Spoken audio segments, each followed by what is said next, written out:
Have you ever felt like you see what nobody else sees, as if his soul had hidden eyes on, and by looking beyond the surface, you might discover truths that hurt more than they liberate?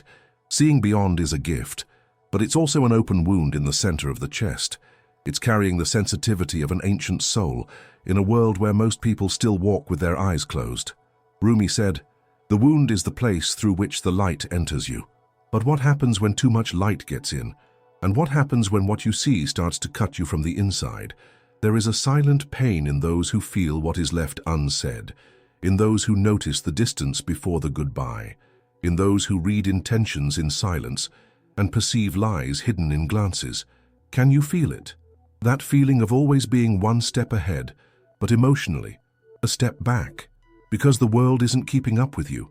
Maybe you're tired, not physically, but tired of carrying truths that no one is ready to hear, tired of seeing masks when I wanted to see faces, tired of realizing that the more you see, the less you belong.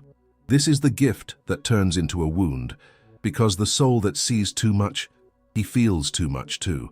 And those who feel too much are often judged as weak, intense, or exaggerated. But what if the truth is the opposite? What if your pain is precisely what proves you're awake? To see beyond is spiritual. It's emotional. It is ancestral. It is the rare ability to touch the invisible with the heart. But this comes at a price. You can see that he's already distanced himself, even when he's still by your side.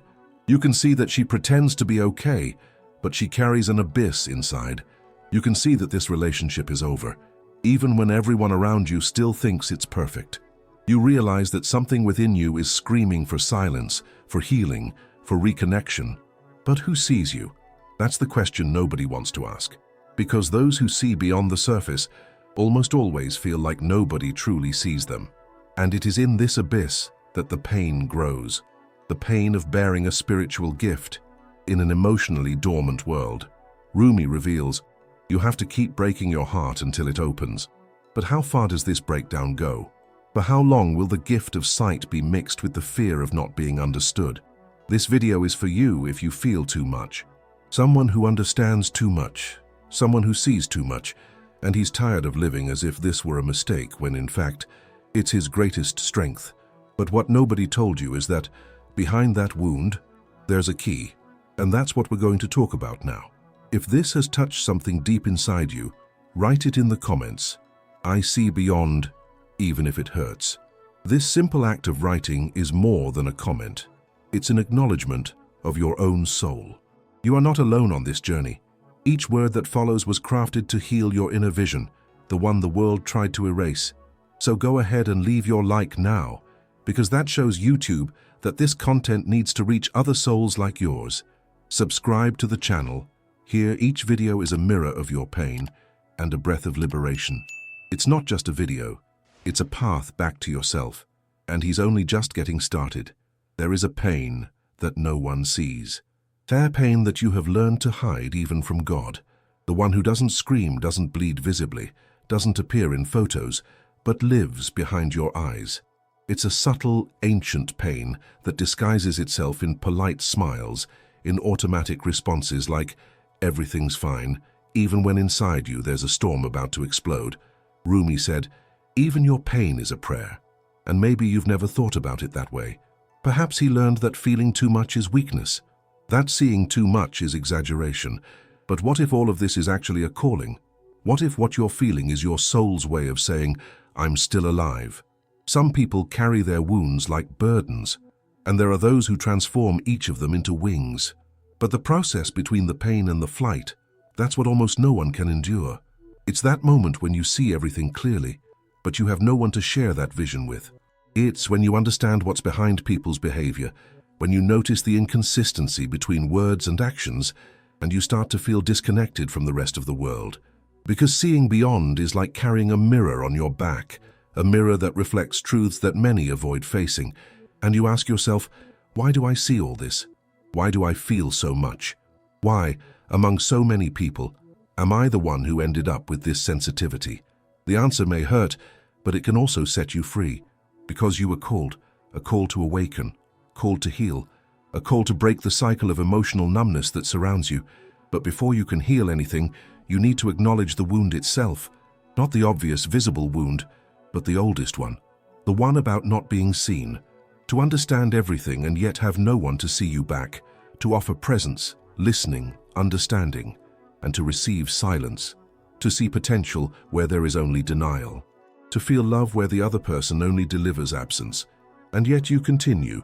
Keep going because part of you believes that seeing what nobody else sees has a purpose. Keep going because, even though you're hurt, you know that this pain has shaped you into someone more empathetic, deeper and more genuine. Keep going because somewhere inside you, faith still exists. Have faith that everything you're feeling can be transformed. Faith that your sensitivity is not a curse, it's a bridge. A bridge between the visible and the invisible world. Between reason and intuition. Between the ego and the soul. Between what hurts and what awakens. And this bridge, even though lonely, brought you here. Perhaps you've stumbled upon it many times. Perhaps he swore he couldn't bear to feel everything so deeply anymore. Perhaps you wished you were normal, indifferent, like everyone else. But Rumi whispers from somewhere in time, don't look outside for what can only be healed from within. You've searched in so many places, in relationships, in recognition, in distractions, but I always return to the same place, silence. And it is in this silence that his soul awaited you, because the pain that no one sees is the same pain that, when embraced, transforms into healing. Not just for you, but for others too, because a soul that has already bled is the only one capable of recognizing the pain of others without judgment. And perhaps that's what the world needs most. People who see, feel, and embrace. People like you, people who are tired of pretending, who no longer want to fit in where they need to hide. They realized that being at peace is worth more than being right. They understood that feeling deeply is not a mistake, it's a rare gift. But even gifts come wrapped in challenges, and you know that. Because every time you saw what no one else saw, it was also the moment when you realized how much this separated you from others. Not out of arrogance, but for depth. That's true. And that's where the wound opens, in the contrast between what your soul feels and what the world ignores. But what if that pain is a map? What if she's guiding you back home, not a house of walls, but an inner home, where everything you feel finally makes sense? Continue here. This journey has something important to show you. And if something inside you is vibrating right now like a whisper saying, "This is about me," write in the comments, "My pain is also a prayer." Let's continue together. You feel like you see the intentions behind the smiles, don't you? That you notice when someone says, "Everything's fine," but the tone of their voice betrays tiredness, disappointment, or abandonment. You feel that the eyes speak before the words. That the body betrays emotions. That silence sometimes screams louder than any speech.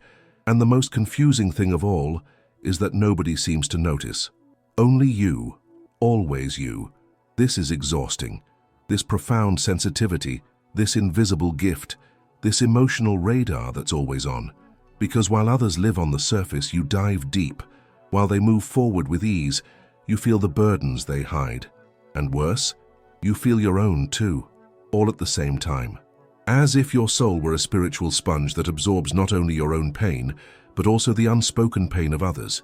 This is the invisible problem. The pain that has no name, but that follows you everywhere. The feeling of not belonging, of not being able to fit in. Not because you don't try, you did try. You molded yourself, you kept quiet, you adapted. You tried not to see, you tried not to feel. You tried to convince yourself it was all in your head, that you were exaggerating. But the soul doesn't lie. And the truth is, you see beyond, you feel beyond, and that's exactly what makes you different. Perhaps you grew up hearing that you were too sensitive, that you took everything personally, that you needed to be more rational, more practical, more objective. But how can you be objective when you see what's hidden between the lines of every gesture? How can you be superficial when your heart recognizes nuances that weren't even spoken aloud?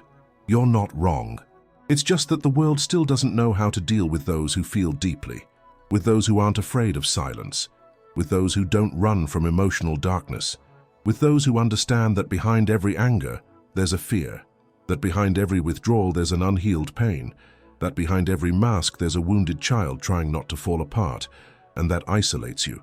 Because while everyone pretends everything is normal, you know something is off. You notice when someone is talking too much because they're afraid of emptiness. You notice when someone smiles because they're trying to hide their loneliness. You see when someone withdraws because they can't stand being seen, and maybe that's why you feel so alone.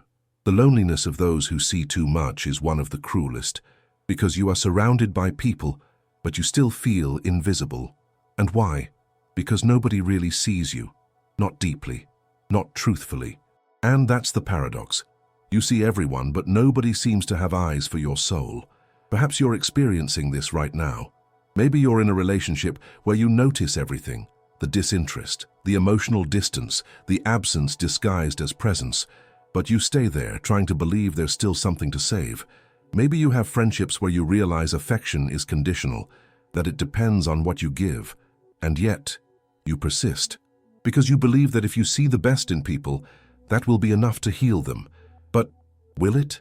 You feel that you love from within, that you feel for others, that you give yourself even when the other person only touches the edge. And this breaks you a little day after day, not in a scandalous way, but silently. Silently you fall apart, as if your gift were a kind of secret curse. As if your soul were always saying, "I see you," while the world's response was, "But I don't want to be seen." This is the dilemma of those who carry depth, the dilemma of living in a world that celebrates shallowness, that prefers the fast, the noisy, the immediate. But you are not like that. Your soul has time, it has pauses, it has roots. You seek true connection, words that have weight, presences that have soul, silences that don't make you feel ignored, but welcomed. And that's why sometimes it seems like living like this hurts more than it should. Because the more you see, the more you realize how much people hide from themselves, and how much they hide from you. And this hiding place isn't physical, it's energetic, it's emotional, and you feel it. You feel it when someone is physically present, but their soul is distant. You feel it when the energy shifts, when the truth is swallowed, when the other person lies to themselves just to avoid having to change. And what to do with all of this? What to do with this heightened sensitivity, with this perception that accompanies you like a second skin? What to do with the pain of being conscious in a sleeping world, with the wound of seeing what no one talks about, with the truth that the more you see, the more alone you feel? Perhaps you are here seeking answers. But before those, perhaps what you need most is acceptance. Someone to say, "I understand, I see it too, I feel it too." Because only those who carry this gift know how heavy it is. Only those with spiritual eyes know how much it costs to keep their soul open in such a closed world. And if you've made it this far, it's because your soul recognized this calling, this invitation to stop hiding, to stop blaming yourself for feeling too much, to understand that there's nothing wrong with you. On the contrary, your gaze is healing, your listening is sacred, your feeling is a silent revolution, and that's why you're here. Write in the comments, "I see where no one wants to look." This is not just a phrase, it's a portal of recognition. It's your soul saying, "I am no longer alone." Perhaps you are not suffering because you are weak, as you have been led to believe so many times. Perhaps what they called weakness was simply your soul trying to survive in a world that has not yet learned to feel. In a world where closing your heart is a survival strategy and not opening your emotions is a sign of strength. But your soul did not come to hide. Your soul came to see, to feel, to reveal what lies behind the veil. You suffer because your soul opened itself too much, because you allowed yourself to feel when everyone told you to ignore it, because you surrendered when the normal thing would be to run away, because you chose the deeper path, even knowing that it would make you different. You are not wounded by chance. You are wounded because you had the courage to truly live, to expose yourself, to love even without guarantees, to trust even with fear, to remain sensitive in an anesthetized world. Rumi reveals, "You were born with wings. Why do you prefer to crawl through life?" And perhaps the answer is simple, even if painful, because from an early age you learned that flying scares those who have never left the ground, that showing your soul bothers those who live hidden, that expressing your pain exposes the denial of others, and so, instead of flying, you began to hide. You began to pretend you were the same, to mold yourself, to walk slowly, to tear your wings to fit into spaces that were never yours. The spiritual root of the wound lies there, not in what they did to you, but in how far you distanced yourself from yourself in order to be accepted, in how much you abandoned your essence so as not to be abandoned, in how much you reduced yourself to fit into relationships, environments, and bonds where depth was seen as a threat. Your pain is not a sign of weakness, it's a sign of rupture. It's the clash between the truth of your soul and the falsehood of the outside world. It's the silent cry of a spirit that refuses to get lost in the noise of superficiality. You feel everything with such intensity because your soul is alive. And that is rare. That is frightening for many. But it is sacred. And when your soul opened itself too much, it began to pick up everything. The pain of others, the unspoken, the dense energies, the words laden with intention. You began to live as if you were a spiritual antenna, absorbing every detail, every silence, every gesture. And this wears you down, because an open soul is beautiful, but it is also vulnerable. And you weren't taught to protect yourself, only to hide. And hiding is different from protecting. Hiding is erasing. Protecting is honoring. Perhaps you are emotionally exhausted because you've spent your life taking responsibility for pain that wasn't yours.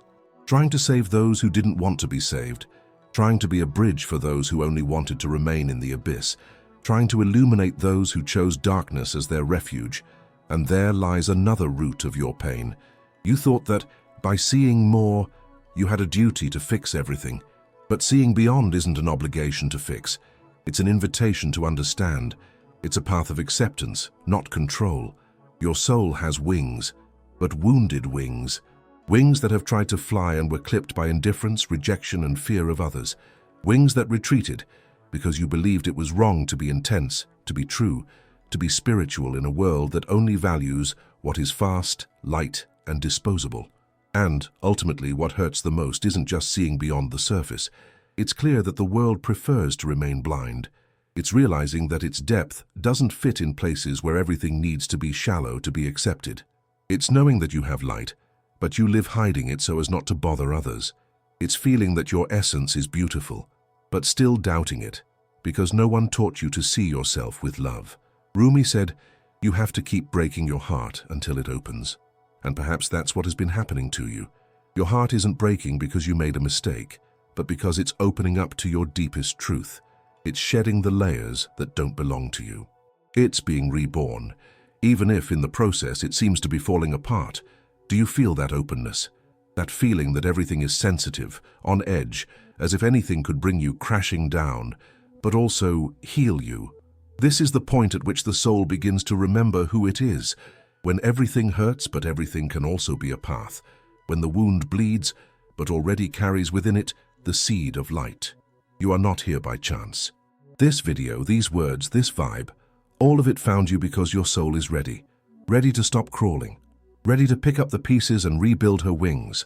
Ready to stop running away from what she feels. Ready to look at yourself honestly and realize the pain you feel doesn't define you. It only shows you how far you've come trying to be someone the world would accept.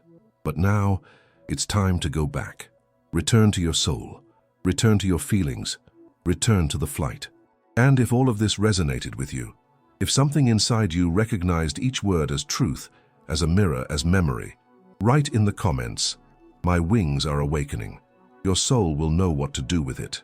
What no one told you is that seeing beyond is a spiritual calling, not a punishment. And perhaps you've spent a good part of your life thinking it was a burden, a punishment, a kind of curse that prevented you from living lightly, freely, and carefree like others. Because seeing too much hurts, feeling too much consumes, and seeing beyond words, appearances, masks, puts you in inner places that many avoid their entire lives. But this is not weakness. This is a gift that needs to be understood, embraced, channeled. Because without direction it becomes a burden, but with awareness it becomes healing. You carry this soul that sees, a soul that bleeds, yes, but that also heals. It heals itself and it heals those around it. Because every pain understood becomes wisdom. Every wound embraced becomes a bridge. Every darkness crossed becomes a light that guides others. And that's what most people don't understand. The soul that feels deeply, that sees what no one else sees, that hears what is not said, is not broken. It is awake. And the awakening sometimes comes with an earthquake. You begin to realize that empty conversations no longer nourish you, that certain company drains you, that some environments make you sick, that the haste of others distresses you, that the logic of the world seems inverted, and that the more you connect with your own truth, the harder it becomes to pretend that everything is all right. It's as if your soul is screaming, "Stop crawling, stop ignoring, stop silencing yourself." But this cry is subtle. It doesn't invade. It whispers. It whispers in the weariness you feel when returning from certain places. It whispers in the longing you feel for yourself. It whispers in the emptiness that appears even when everything seems to be in its place. Because what's missing isn't something external. It's reconnection with your gift, with your feelings, with your purpose. Seeing beyond is a spiritual calling, and the calling doesn't come to please you. It comes to awaken you. It shakes everything up. It shatters illusions. It cuts ties that no longer sustain your truth. It reveals what was hidden. And sometimes that's painful, because seeing too much also means no longer being able to deceive yourself. It means no longer being able to stay in places you previously accepted.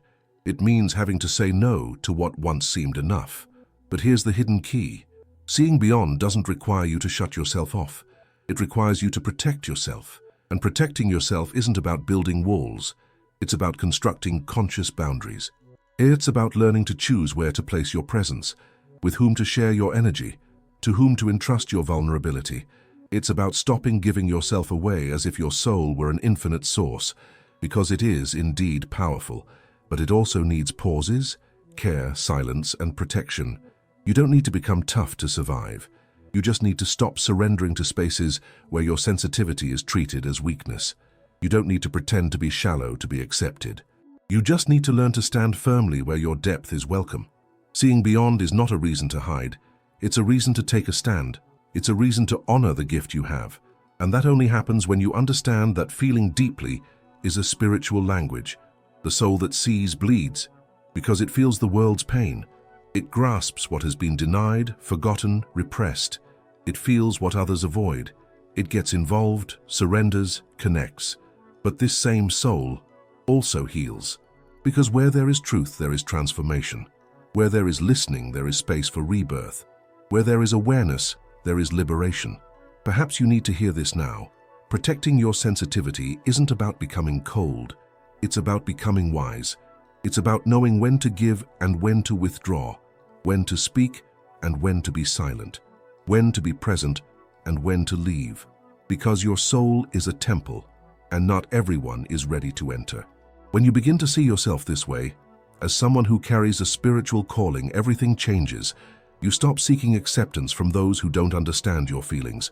You stop blaming yourself for not fitting in where everything is shallow. You begin to honor your time, your space, your energy.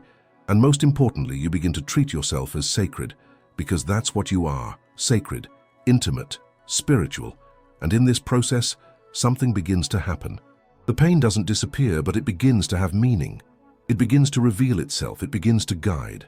You begin to realize that each tear had something to say, that each ending was a disguised beginning, that each solitude was a moment of return to your essence, and that everything you've lived through prepared you to see what no one else sees, to guide those who are still lost, to be light, even with scars. And yes, you can continue seeing, feeling, perceiving without getting lost, without hurting yourself so much, without blaming yourself for not being able to shut yourself off like others. Because the path is not to harden. The path is to awaken to the fact that your gift, when well cared for, is your most powerful strength. And if something inside you understood this now, if some part of you recognized this calling as your own, write it in the comments. I honor the gift I carry. This recognition changes everything. Perhaps you loved someone and saw something in them that even they didn't know existed. And that look of yours, that silent gift you've always carried, made you see beauty even in the darkest corners of his soul. You saw what he hid even from himself. You felt the pain he could never name. You sensed the wounds behind the anger, the fear, the indifference. You saw the wounded child in the adult who only knew how to distance himself. And even when everyone told you to leave, something in you remained. He stayed because he believed, not in what he showed, but in what you knew existed inside. You saw his soul so clearly that you believed that would be enough, that love would suffice, that giving your best would awaken him, that the light in your eyes would make him recognize his own shadow, confront it, heal it. But that's not what happened, and perhaps it still hurts to admit that, because what hurt you wasn't love. He was able to see what he refused to see. It was like carrying a mirror in front of someone who just wanted to remain blind. He tried to save those who weren't ready to be saved yet. It was about reaching out to someone who preferred to drown alone rather than accept help. And you stayed there deeper and deeper, trying to plunge into the other's abyss while distancing himself from himself, trying to make herself smaller so as not to scare him, trying to be quiet so as not to bother anyone, trying to adapt to a space that was never meant to accommodate her whole soul. And little by little, you lost yourself, not all at once, but in small concessions. Each time he fell silent to maintain the peace. Each time he accepted less than he needed, thinking that was maturity. Each time she blamed herself for feeling too much.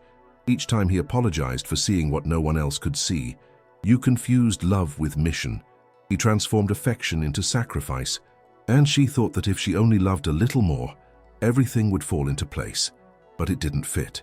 Because loving someone doesn't mean carrying the burden of their healing process on your shoulders. And seeing someone's potential doesn't give you the right or the duty to save them. This is one of the loneliest pains for those who see beyond. To see someone's soul and still not be able to reach them. Because the other person needs to want to be seen. You need to want to look at yourself. You need to be ready to walk towards yourself. And no matter how much you want to, you can't do that for him. And when you realize that something inside you breaks, but it's not love that breaks. It's the illusion that love alone is enough. It's the fantasy that your gift of seeing can replace the free will of another. It's the pain of understanding that no matter how much of someone's best qualities you see, it doesn't change the fact that they can choose to remain trapped in their worst side. And then comes the silence, the separation, the absence, and with it, an emptiness that seems to be the end. But it's not the end. It's the beginning of something much deeper, the beginning of your reunion with yourself. Because while you were trying to save the other person, you were losing yourself.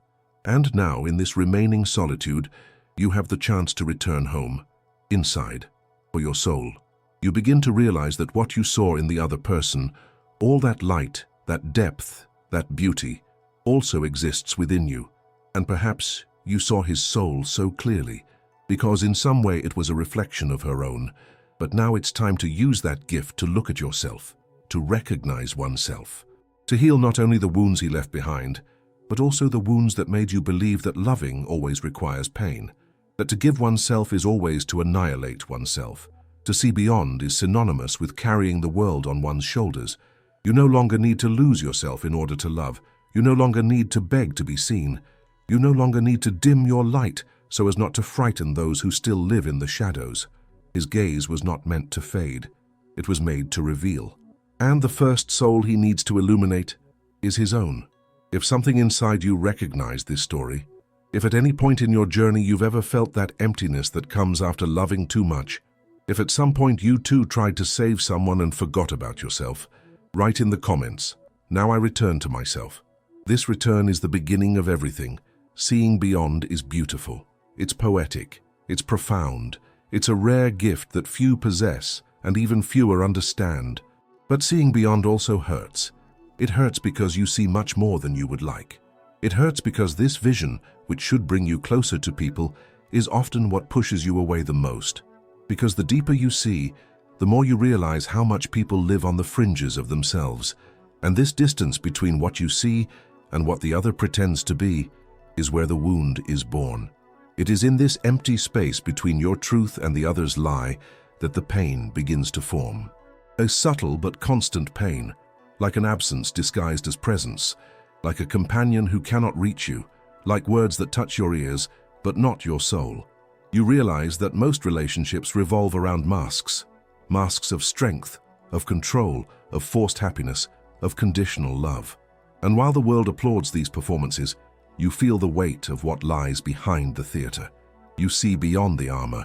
You see the insecurity behind the arrogance. You see the abandonment behind the need for control. You see the fear behind the indifference.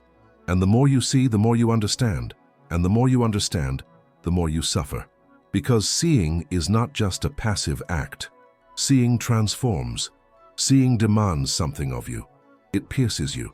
It forces you to feel what the other person doesn't want to touch. And in this process, you begin to carry the silence of many. You begin to hold on to what is not yours simply because you can feel it. But no one prepared you for this. No one taught you how to deal with emotional lucidity, with heightened perception, with the gift of seeing hidden souls in distracted bodies. So you try to ignore it. You try to close your eyes. You try to convince yourself that you're exaggerating. But your soul doesn't lie. It keeps seeing. It keeps feeling. And then the wound deepens. Because you try to fit in where there's no room for truth. You try to build bonds with someone who hasn't even built a bond with themselves yet. You try to give yourself to someone who doesn't even know how to support themselves. And inevitably, you get hurt. Not because love hurts, but because loving someone who doesn't see themselves means that sooner or later, they will also refuse to see you. And when that happens, the wound opens. Because it's not the physical distance that hurts the most. It's the empty presence. It's being beside someone and still feeling alone. It's speaking from the heart and receiving programmed responses. It's showing your soul and realizing that the other person only knows how to react superficially. And that tears you apart, because you know what real connection is. You know what true presence is. You know what love with roots, meaningful silence, and a profound gaze are. And this knowledge is what sets you apart from the majority, not through superiority, but through sensitivity, through awareness, through spirituality. Your soul has learned to see where the eyes cannot reach. It has learned to hear what has not been said. It has learned to feel what the other tries to hide even from themselves. And this wisdom, however sacred it may be, comes at a high price, that of being misunderstood. Because those who see too much often speak a language the other person hasn't yet learned. And this creates disconnection.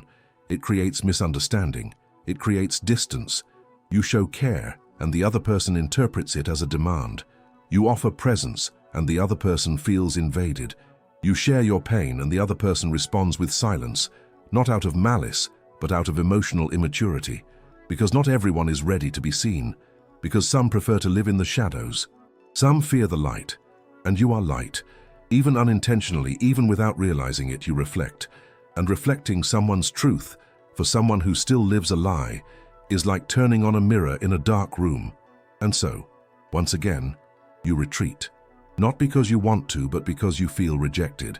And perhaps you confuse this rejection with inadequacy, but you're not the one who's wrong. It's the world that hasn't yet learned to deal with those who see too much. What you call a wound is in fact a portal, a gateway between the old version of yourself that sought to mold itself, to erase itself, to diminish itself, and a new version that begins to understand that seeing beyond is not a flaw. It's direction. It's a path. It's a truth that awakens. This wound, when looked at closely, teaches you. It shows you limits. It points you towards self-care. It teaches you not to insist where there is no reciprocity. It teaches you that not everyone deserves the privilege of being seen with such depth, because seeing is touching, and touching someone's soul is a sacred act. It shouldn't be wasted on those who still play at hiding their own essence. So perhaps now you're beginning to understand that this recurring pain, this constant discomfort, this feeling that no one can reach you, is the echo of your soul asking for real encounters, for presences that know how to see you back, for bonds where your depth is not a problem, but a gift, for connections where feeling is not censored but celebrated. And if at any point along this path you felt that your pain stemmed from the space between everything you saw and everything the other person pretended to be, write in the comments, "I deserve to be seen truthfully." This simple affirmation is an act of healing, a choice of the soul. You're not crazy. You never were. Not overly sensitive, not overly intense, not overly dramatic. You simply have a rare gift, the ability to sense the invisible, to perceive what is left unsaid, to grasp nuances so subtle that most people don't even imagine they exist. While the world rushes by, you feel. While everyone else is distracted, you dive in. While conversations remain superficial, you seek the subtext, the root, the essence. And that's why they called you exaggerated. Because what you see is frightening. Because what you feel cannot be measured. But now perhaps you are ready to see this gift with different eyes. Because life has been trying to show you that this sensitivity you carry is not a weakness to be tamed, but rather a spiritual antenna. You pick up on what lies behind words. You know when something is wrong even if no one says anything. You feel when the energy shifts. You know when someone is lying to themselves. You perceive the emptiness that dwells in the smiles of others and the silence that hides a cry for help that is not always verbalized. This is not imagination. It is refined perception. It is connection with the subtle. And perhaps what has hurt so much until now is the fact that you're trying to live in a world that doesn't understand this language, a world that calls everything that transcends obvious senses madness, a world that fears the invisible, fears the truth, fears the pain that cannot be explained with logic, but you feel it, and that's enough. This is the turning point of consciousness, the moment you stop fighting against who you are, the moment you stop apologizing for your intensity, the moment you stop molding yourself to be accepted and finally begin to embrace yourself, to recognize that what you have is precious, that seeing too much is not a curse, it's a mission, that feeling too much is not a problem, it's power. That what you've lived through hasn't broken you, it's prepared you. Because that's what happens when you start to remember who you are. Everything makes sense. Pain becomes language. Silence becomes wisdom. Loneliness becomes sacred territory. The wound becomes a map. You begin to look at your past with less guilt and more understanding. You start to realize that what made you bleed was the same thing that taught you to heal, that what isolated you was also what protected you. That what they made you believe was too much was exactly what the world needed most, but this healing begins within you. Before trying to heal the world, before trying to be a light for others, before being a support for those who are still lost, you need to be a source of comfort for yourself. You need to learn to embrace yourself on days when everything seems overwhelming. You need to learn to respect your soul's time. You need to understand that self-care for you is not a luxury. It's emotional survival, because those who feel the world need pauses. They need silence. They need space to recover. And it's not about shutting yourself off. It's not about abandoning others.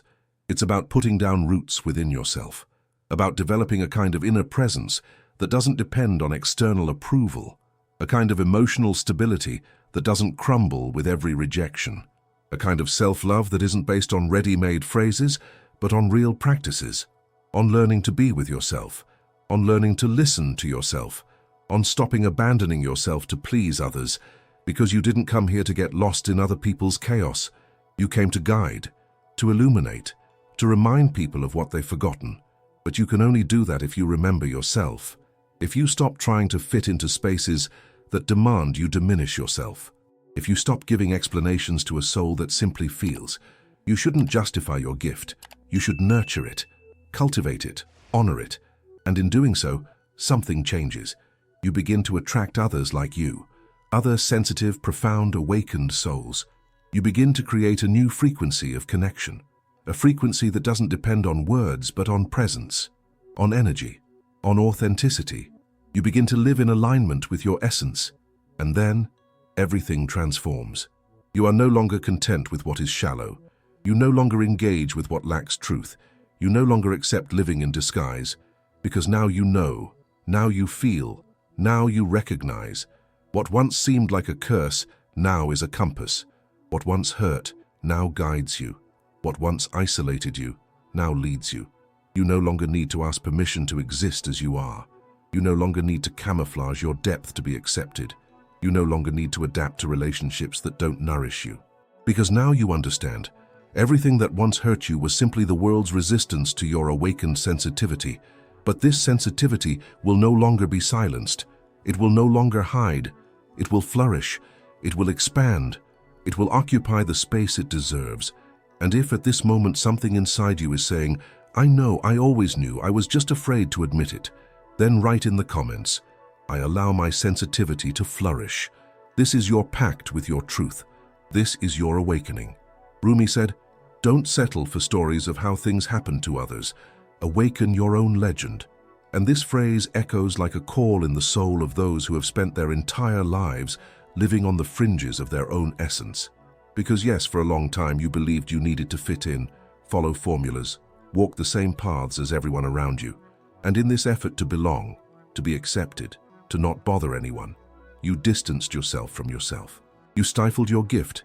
You silenced your intuition. You diminished your sensitivity as if apologizing for feeling too much. But now something has changed. Now you begin to realize that this pain that has always accompanied you is not a mistake of fate. It is, in fact, the starting point, because your pain is the beginning of something sacred. It is not random. It is not punishment. It is a portal. It is a memory of the soul. It is the key that takes you from the surface and leads you to the center of who you truly are. Because no one awakens through lightness. Awakening, almost always, begins with pain, with deconstruction, with the breaking of what was illusion. You spent too much time trying to fix yourself when, in reality, you were never broken. You didn't need fixing. You needed permission. Permission to be, to feel, to see, to exist without spiritual censorship. Because when your pain becomes guilt, it holds you back. But when it becomes awareness, it transforms you. The gift only becomes strength when it ceases to be guilt. You are not here to live according to the stories of others. You didn't come to be an extra in the history that society wrote. You have your own legend to live, your own truth to embody, your own path to tread with courage, and it all begins when you stop hiding, when you stop apologizing for your intensity, when you begin to honor your scars as one reveres a map. Because yes, every pain you've endured, every abandonment, every silence, every rejection, all were parts of the initiation your soul chose to live. This doesn't mean you deserve to suffer. It means that even in pain, your soul was guiding you. That even when everything seemed to collapse, something within you was awakening. That even when the world said you were exaggerating, your sensitivity was whispering, keep going, keep feeling, keep seeing, keep being. Because it is this being that heals, it is this being that transforms, it is this being that liberates. There's no more room for stories where you have to diminish yourself to fit in. There's no more room for relationships where you have to hide your light so as not to bother others. There's no more room for carrying guilt that was never yours. This is the moment to cleanse, to let go, to free yourself from burdens that don't belong to you. Because now you know what you feel is real, what you see is valid, what you are is sacred. And no, this won't distance you from others. It will bring you closer to those who are also awakening. It will align you with souls that vibrate at the same frequency. It will open you up to true connections, to encounters that touch you, to bonds where depth is welcome, not condemned. Because when you live your legend, you become a beacon, and whoever is ready will recognize your light. Spirituality is not an escape from pain. It is traversing it consciously. It is understanding that tears are also prayers, that silence is a divine language, that darkness is the cradle of light. You no longer need to deny any of this. You can now look at your story with eyes of wisdom and say, it was difficult, but I awoke. It was painful, but I didn't get lost. It was lonely, but now I find myself again. And this is the greatest spiritual turning point you can experience. Stop waiting for the world to change before accepting yourself. Stop seeking validation from those who still live on autopilot. Stop adapting your truth to fit the logic of others. You don't need that. What you need is to remember. Remember your essence. Remember your connection to the invisible. Remember that you are already whole. You are already light. You are already enough. You don't need to repeat stories. You came to open new paths, to live the unprecedented, to be who you haven't yet dared to be, because you are not just another one. You are a turning point in an entire lineage that may have been silent, repressed, sabotaged. But you are waking up. You are feeling the call, and you are responding with your soul. And that is everything. If these words touched a silent space within you, if something in you is remembering your own strength, your own origin, your own mission, write in the comments, I choose to live my legend. This decision, however subtle it may seem, is an act of spiritual courage, and it's only the beginning. If you feel you see too much, feel too much, suffer too much, perhaps it was never because there was something wrong with you. Perhaps what made you believe it was excess was in fact always power. And this power, this gift that has so often isolated you, is exactly what makes you a bridge between worlds that most don't even recognize yet. Because not everyone sees, not everyone feels the deep layers of silence, not everyone can, with a simple glance, grasp the pain that another hides even from themselves. But you can, and perhaps from a very young age, it has been like this. A child who perceived everything, who felt the atmosphere change, who cried without understanding why, who withdrew when the energy wasn't clear. an ancient soul in a small body, trying to survive in a world that doesn't yet speak its language. And time passed. You grew up, and along with that growth came attempts to extinguish that gift. Advice came to not be so emotional, not to take everything so seriously, not to get attached, to protect yourself. But no one taught you to protect your soul without closing it off. No one told you that the path wasn't to harden yourself, but rather to learn to embrace yourself. And you did what you could. You tried. You silenced yourself. You pretended not to see. You disguised your feelings. You molded yourself to fit in. But the soul doesn't stay silent for long. It begins to sicken. And perhaps you've begun to feel this in the form of anxiety, insomnia, sadness without reason, emotional exhaustion, a constant emptiness, even surrounded by people. The soul senses when we are denying our essence. The soul perceives when we are disconnecting from our mission. And your mission was never to adapt. It was never to hide. Your mission is different. And perhaps that is the truth you needed to endure so much pain to find. Perhaps your pain has always been a compass, pointing to your sensitivity.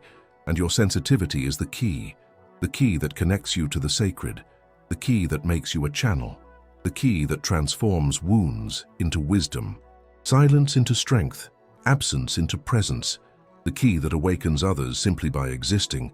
Have you ever noticed this? That even without speaking much, you're the kind of person others seek out when they need to be heard, that your presence is calming, that your listening is transformative, that your intuition reveals what no one else has dared to say. This isn't by chance. It's your soul in action, your energy at work, your gift manifesting. And that's why seeing too much, feeling too much, and even suffering too much was never a mistake. It was a reminder that you came to remind the world of what it has forgotten. The world has forgotten the pause, the presence, the meaningful silence, the soulful touch, the gaze that sees inside, the word that welcomes instead of judging, the love that doesn't demand but simply overflows. And you are that living memory. You are the seed that holds the sacred within the ordinary, the soul that keeps alive the memory of what is real, even when everything around seems to become superficial. But fulfilling this mission isn't about saving the world. It's about being true to yourself. It's about not betraying yourself. It's about remaining whole even when that means being alone for a while. It's about continuing to be profound, even when everyone insists on rushing things. It's about continuing to love with your soul, even when that seems too vulnerable. Because your vulnerability is strength. Your truth is light. Your story is healing. You no longer need to try to convince anyone. You no longer need to ask to be understood. You no longer need to beg for space. You only need to occupy the space that is rightfully yours, with lightness, with dignity, with awareness.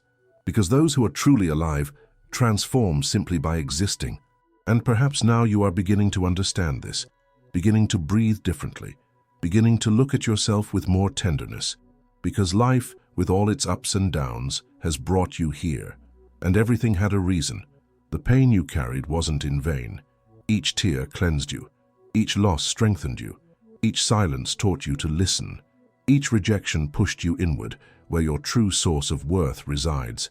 And now you begin to blossom, not as before, trying to please, but as you are, simple, profound, spiritual, authentic. You begin to realize that your existence is in itself a calling, a subtle reminder to the world that there is another way to live, more truthful, more whole, more conscious. And if all of this resonated within you, if at any point you felt that these words were describing exactly what you couldn't say aloud, if your soul whispered, "Yes, that's it," then write in the comments, "My soul remembers what the world has forgotten."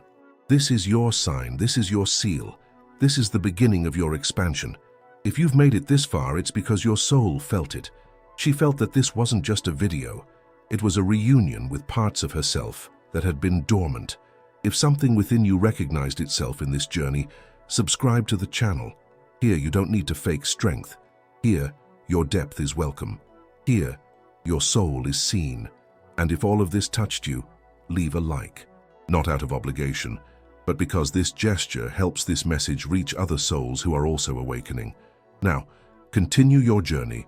The next video is appearing on the screen, and it is the natural continuation of what your soul began to remember today. Go ahead. The journey is only just beginning.